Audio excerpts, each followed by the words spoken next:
All right, Stephen, this is fascinating research done by you guys here. And your premise is President Trump's border wall, which at this time would cost $18 billion, would end up paying for itself, not even in the span of too many years. My question to you is, how would that happen?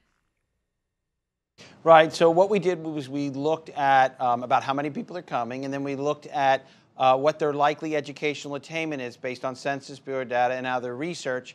And then the National Academy of Sciences has actually estimated the fiscal impact of immigrants based on their education level. So you can just combine all this, and basically, if you take all the taxes they're likely to pay and all the services they're likely to use, and we exclude their children, just they themselves, the illegal immigrant or the illegal border crosser, it's about $75,000 a year for each illegal immigrant, or about $7.5 billion for each 100,000 illegal immigrants. So if the wall were to say stop 200,000 illegal immigrants, which is only a small percentage, less than maybe around 15% of those expected to come in the next decade, but if it say were to stop 15%, then you would have a savings to taxpayers of about $15 billion. Again, for every 100,000 that you stop, it's about $7.5 billion in savings. So if you stopped 300,000, you could multiply that out and you get over $20 billion, and then the wall could easily pay for itself.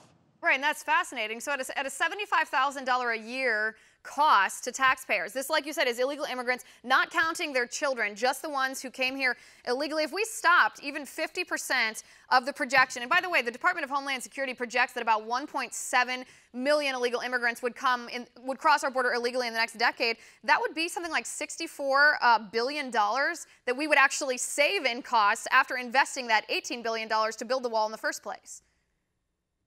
Right. Now, keep in mind, these are not just annual estimates. This is over the lifetime of the person, so you don't get all the savings right away. But you're right. If we stop an even bigger percentage, which seems possible, it doesn't mean you have to stop everyone, then you save even more money. And that's the best estimates we have. Maybe 1.7 million people will make it across. Now, right now, we're getting about 400,000 people apprehended at the border, and then maybe 170,000, we think, make it across successfully. So you'd really only have to stop, the wall would only have to stop 10, 20% of that to pay for itself.